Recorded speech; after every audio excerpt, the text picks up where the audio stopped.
Yo, what it is, what's going on? And we're back on location at Soul Plier. And today we are joined by the one and only Take Money, Make Money, Tay Money, Duh. the newly proclaimed Queen of Dallas, Tay Money. How are you doing today? Baby, I'm so good. Thank you for having me. Thank you for joining me today. I have to ask the question before we get started. It's the $1,000,000 question. Were you born and raised on, answer the question, Britney Spears or Big Tuck? You got to answer the question. Yeah,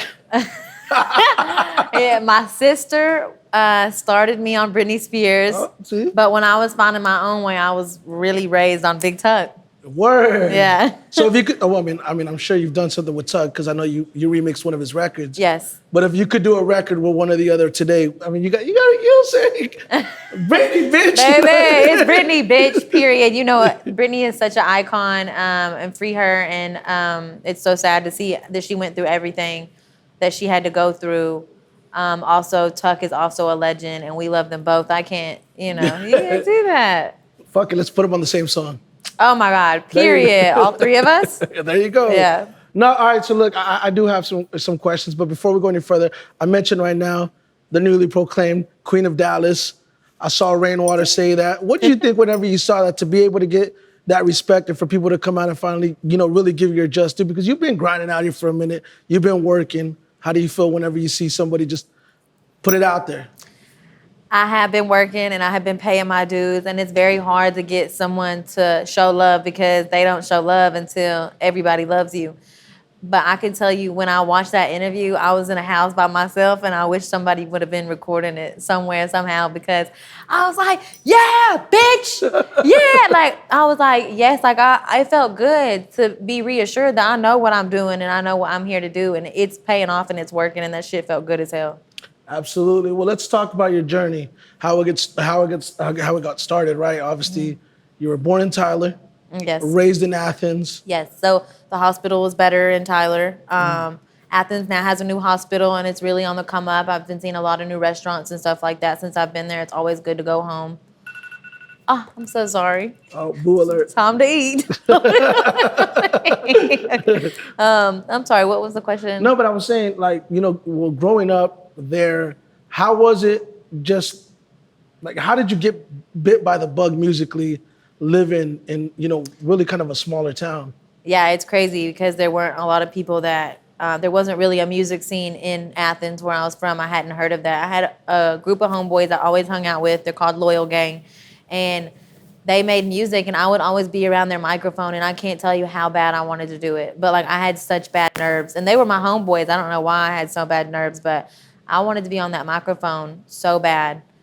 But it wasn't until I got to Dallas where I went to one of my very first underground concerts, and I saw a girl, her name's Trap Mama, out of Dallas, and KC the Mac. I saw them up there, and I can't explain that feeling, and I was like, I want to do that, and I did that. Man, that's crazy. So, I was watching some interviews on you, and I saw that you said that Jayquan, Tipsy, right? Wasn't Yes. that everybody in the club getting tipsy? Yeah, that was kind of the song that kind of got you. I would steal, that's what I was talking about with my sister. She's 8 years older than me, and she would have a CD player, and I would listen to it. I would steal it at night, and I would go in my room, and I would listen to it. And that's where I heard Jayquan. First, the CDs started out they were buying them from Radio Shack and stuff like that. And my sister was buying, NSYNC CDs. But then they started burning their own music. Yeah. And I found Jayquan, and I was in a basketball tournament. I was in 6th grade, and I remember hearing, I don't know whose SUV I was in. I was in somebody's SUV where all the little girls were in the SUV. And I vividly remember it was a green CD player, and I was like, damn, this shit is good. And it had flavor, and it had soul, and it had culture in it, and I fell in love. That was it. That was it. So let me ask you a question then. So obviously you said you moved to Dallas, you were exposed to the scene, you see Trap Mama on stage, and that kind of just got you yo, that's what I want to do. But at what point do you say that it actually felt like this is what I'm doing? What was the turning point for you when you realized this Tay Money shit is real? It's crazy that you asked that because it was my birthday. It was April 6th, and Aeronautics threw a show for me on my birthday. And Shout out to Aeronautics. Yeah, it was at the Green Elephant, and we called it Tay Day. And to this day, I still have a Tay Day on my birthday every year. During COVID, I didn't get to. I mean, it's still COVID, but when it was prime pandemic, I was nervous to go to that show. And I pulled up. My friend's dad owns a car lot, so she got a convertible for the night. And we pulled up, and there was a line around the block. And that's when I was like, oh, my God. But not even that. It still wasn't surreal until I was on stage. And when I was on stage, they were word for word. And I get chill bumps, like, even thinking about it. They were word for word. And I was like, what the hell is going on? Like, that's when I knew I was, where I needed to be. That's awesome. Like, now that, you mentioned Tay Day, obviously I was at Tay Day this year in Dallas, sold out show. And you've done several sold out shows now with Tay Day. But just to kind of experience that, like, would you say like it was validating for you to feel that moment where you were like, I'm in front of my own? I think that everyone deserves a moment like that in their life, like where you feel like, whether it be music or modeling or being a doctor or whatever, there is that moment in everyone's life for them. And I feel like everyone deserves to feel that. Let me ask you the question, because I guess when I see you, I see someone, you're short, you're cute, like it doesn't like, it doesn't add up. No, it's not even that it doesn't add up. It's just that you wouldn't think rap superstar as soon as you walk in the door. But in a lot of ways, you've proven to be a star. But what are some of the hardships and some of the things that you had to endure, and some of the, like, I would say, I don't know, like, kind of misconceptions of who Tay Money is and what you've had to go through to get to where you're at now? I think that, and I'm not putting down women, but I feel like there are a lot of hoes out there. There are a lot of hoes out there, and just because I'm covered in tattoos and shaking my butt on a stage and doing all this stuff doesn't make me a hoe. Like, you know what I'm saying? Like, there's not many people that could say they know the real Tay Money, or have had the real Tay Money, is basically what I'm saying. Is like, I'm very cautious with my body. I protect it and stuff like that. And I feel like I've had to show them by ignoring certain, there's rappers in my DMs, but I can't talk to all of them because they don't want to work with me. You know what I'm saying? Like, that's a hardship, is they would like to hook up with me, but I want to work. So I just ignore them, and that shit feels good too. But that's a hardship, is as a woman, you never know where you're safe. You can't just go pull up with one person and work with just one person. You don't know. You know what I'm saying? You hear lots of horror stories and the Me Too movement and stuff like that. You're not safe as a woman, but we should be. That's a hardship. Definitely, it's hard. Would you say, like, for you, obviously being an artist, that, like you mentioned, you get on stage, you have fun, you shake it, but do you feel like that's a stigma that has been attached to you, maybe, where they may feel like, oh, man, that's, she's someone I have no idea what is up their ass. The ones that really be hating, because it's like, I'm being me. I'm getting paid to be me. I'm 100% me. And someone out there has a problem with it. That sounds super insane to me, because I don't care. It's like a tattooed person, like, people will frown upon those tattoos, but I don't give a damn if you have tattoos or not. You know what I'm saying? Like, why do what I do affect other people so much? But that's part of the business, and you have to have tough skin. Yeah, and I would say, so we go back to the comment about you being the Queen of Dallas, right? So, and I think it's beyond that at this point, but just in general, when I saw that, it made me feel good to see you get your respect, because, like you mentioned, you've been working hard, you've been selling out shows, you've been traveling the country, which, may I add, you're independent. What I think people fail to realize, you're doing this independently. Mm-hmm. So for you to do this independently, it's not really common. You know what I'm saying? It's not, and I just want people to understand that when I do get that push behind me, this shit is over. This shit is global. This shit is forever. But really, to have come this far and to pay my dues, I feel like the grind is really necessary. I watch a lot of artists come in. I have management, they manage a few artists, and you hear stories about how fast a person rises and how fast that person falls. You know what I'm saying? Yeah. Like, I've been here, and I'm here, and I'm here, and I'm here, and I'm still not here, but I haven't fallen yet. You know what I'm saying? Like, the grind is definitely necessary, and like, character development. This shit has made me into a woman. Like, I'm smart as hell. Like, I'm smart as hell because of this stuff. I think that's one thing that I always tell artists in regards to, like, the psychological aspect of being an artist, right? Because you have to be very strong-minded and you have to understand what your goal is in this, because it's very easy to get discouraged. It's very easy to go left whenever you're trying to go straight, because people don't want to see you do great things, right? But beyond that, the fact that, like I mentioned, you're a woman, it's very empowering to see someone go after their goals and stick at it, because it's not, like I mentioned, it's not common. So respect to you in that, you know what I mean? Seriously, because I think that has to be acknowledged and that has to be celebrated, because there's just not enough. I think that celebration is needed in this lifestyle.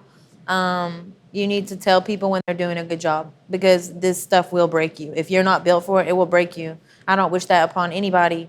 But there's something that Nipsey said, it always stuck with me. He said that the only reason he made it was because he didn't quit.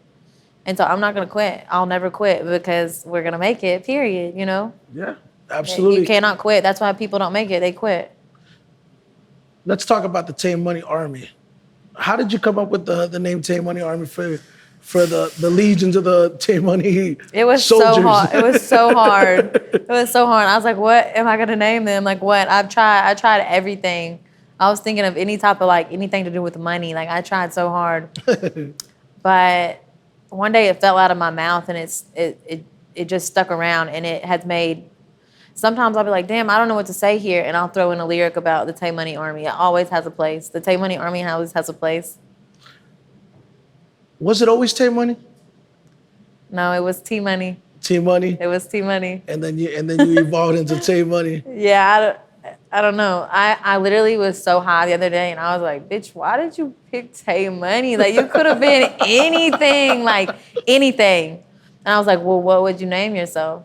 Like, shit. It had to be Tay Money. But it's crazy, like when I'm on like iTunes or Spotify and like I see my name on these playlists next to Doja Cat's name, like to see the word Tay Money next to that shit is just, I do not know. It's surreal, huh? Just because you come from such a like, man, I think I heard that you used to, like, your family used to like flip cows. Yeah, we did that. That's like crazy. Yeah, right? it is crazy. My dad, we had a lot of cattle, and I grew up on a farm, and our dogs would go missing, and there were alligators, and we don't know, and coyotes, and everything else. It's like a rural country lifestyle, you know. So to propel, you know, like you said, growing up in Athens, it wasn't like there was a lot of.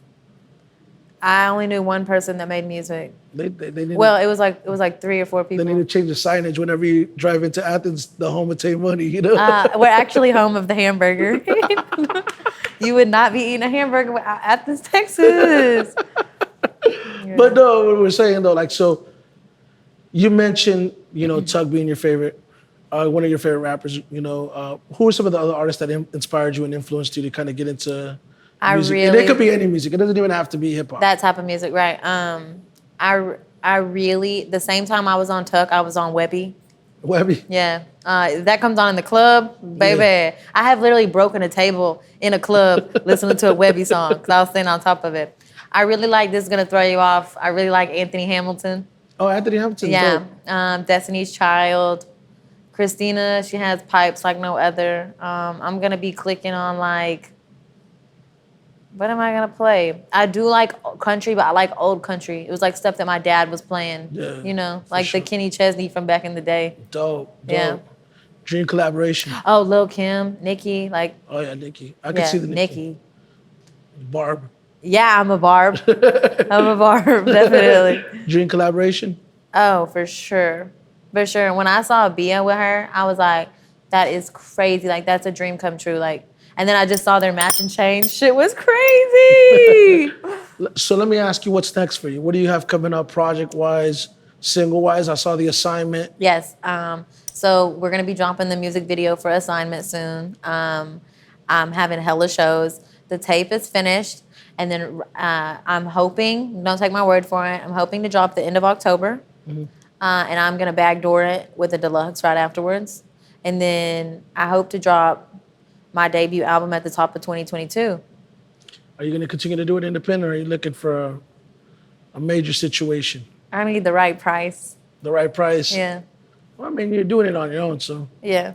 And you're seeing success. It's getting to a point where we need help, though. You know what I'm saying? Like, not like, I need help, like, I need your help. It's just, shit is crazy at this. Like, I'm blessed. I have really good problems to have. Looking back on your journey, what would you say is the one thing that you could tell the younger version of yourself? If you could go back in time and say, you know what? I would say a couple things, but I would just say, and this is maybe because I'm an Aries and like I'm stubborn, but like I wouldn't listen to nobody. I don't listen to nobody. Like when I have an idea, like I really believe in that idea, and like I just wouldn't second guess myself ever. There were times where I second guessed myself and I shouldn't have. But it didn't change nothing. Everything happened like it was supposed to happen. Divine timing, God's timing, all that happened like it was supposed to, but I just wouldn't second guess myself. When I was starting out, I didn't really know how to make music. Like now, I know how to make music. I think that's just the progression in the journey Of course, of an artist. of course. Well, you know, I don't want to take up much more of your time, but I think that is very important for the viewers that are watching to understand that it is those standstill moments that truly define, you know, an artist or define you as a person, especially whenever it is that, you know, you're going after a dream. You are a testimony to that. I appreciate you joining us. Nothing Beats Experience is the name of the show. You have plenty of it, and we look forward to continue to see your journey, Tay. Of course. It has been a journey, and well, you know, Let's come back in a year and see what we're doing. Yeah, absolutely. We'll be celebrating the next Tay Day. Okay, you you come to my house for the next one. Oh, for sure. We'll do it big. We'll do it large. We'll catch a flight to Miami. Period. Right? Period. That, my friends, is Tay Money. Y'all make sure to stay tuned in with her. Follow her on Instagram at Tay Money. Duh. How did you get the duh part, by the way? Tay Money at name has been taken for a very long time. I even offered her some money. She's not coming off of it. She's not even active. She a goofball. Go spam her. But I'm like, so like, I didn't want to be the real Tay Money or like Tay Money official. Like, bitch, it's Tay Money, duh. And now the duh has stuck around and people think my name is Tay Money, duh. So I guess my name is Tay Money, duh. Fucking Tay Money, duh. Yeah. Put that on a shirt. Get your merch. You already know. We out.